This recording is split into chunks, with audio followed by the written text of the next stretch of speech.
Thank you, Senator Smith. And for the remaining senators who came after my last announcement, we are under a time pressure here, and so I've asked all senators to please stick rigidly to your 5 minutes. And next is Senator Luján. Thank you, Mr. Chairman. And Mr. Bessent, I hope you help me stick to the 5 minutes.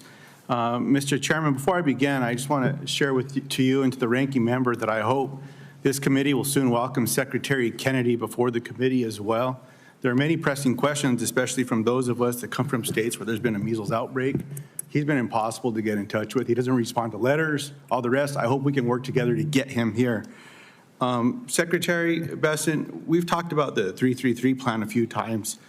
And this included, if I remember correctly, not just with our personal private conversations, but also in this committee, that it included reducing the deficit to 3% of the gross domestic product as well.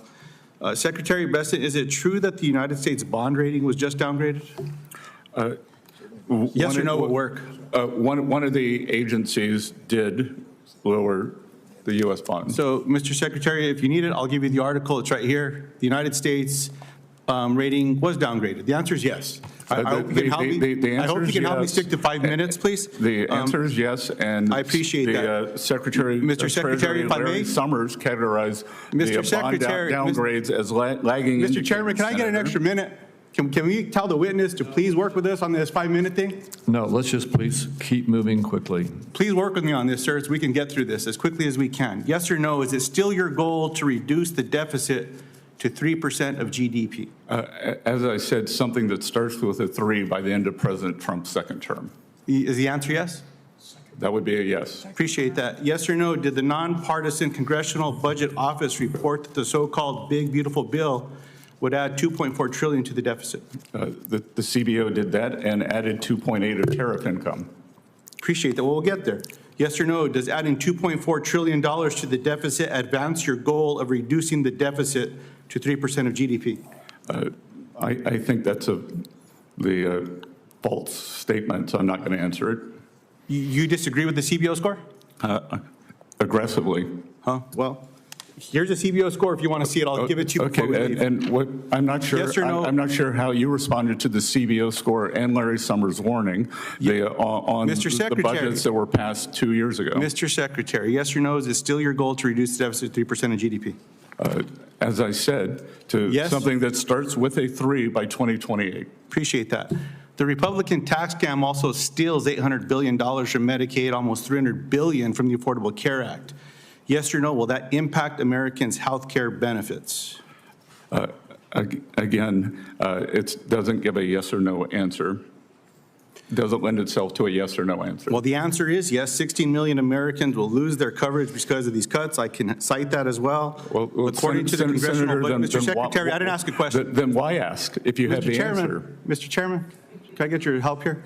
According to the Congressional Budget Office, the Republican tax scam cuts $285.7 billion from the Supplemental Nutrition Assistance Program known as SNAP. Yes or no? Will those cuts make it easier for children, veterans, seniors, folks with disabilities, parents, and grandparents to put food on the table? Again, that does not lend itself to a yes or no answer. You seem to have the answer, so I'll just take it from you. Well, Mr. Bessent, the American people have told everybody here that's not a billionaire that the answer is no. I'd invite you to come on down and visit some of these food banks. The American people told what they wanted on November 5th. You know what folks back home are saying, Mr. Bessent, that they voted for this president and said this is not what they signed up for. Well, he promised he would not touch our Medicaid. He promised he would not go after Medicare. He said to all the folks over here that have a vote, keep your hands off the nutritional food programs. And you know what they've done? The exact opposite, sir. You know the truth. The American people just want the truth, Mr. Secretary. Sir, let me go on here. You get to have another referendum in 2026 let me go on here, though, and 2028. Mr. Secretary. Let me go on here. Let me ask you about the tariffs, since you brought that up as well. Do you believe that the tariffs are going to cover the cost of the big, beautiful bill? I believe, again, you seem to like CBO scoring, so CBO scoring says $2.8 trillion of tariff income. Well, surprise, surprise, Mr. Secretary, this is not from CBO, this is from a conservative think tank. They say no, that's a lie. Mr. Secretary, I think the American people just deserve the truth here. Like, that's all that we're trying to get at here. Sorry to be so abrupt with this line of questioning here.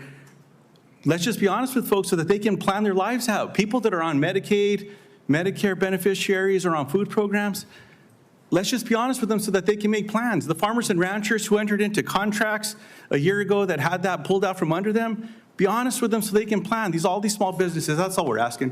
Thank you for the time, Mr. Chairman.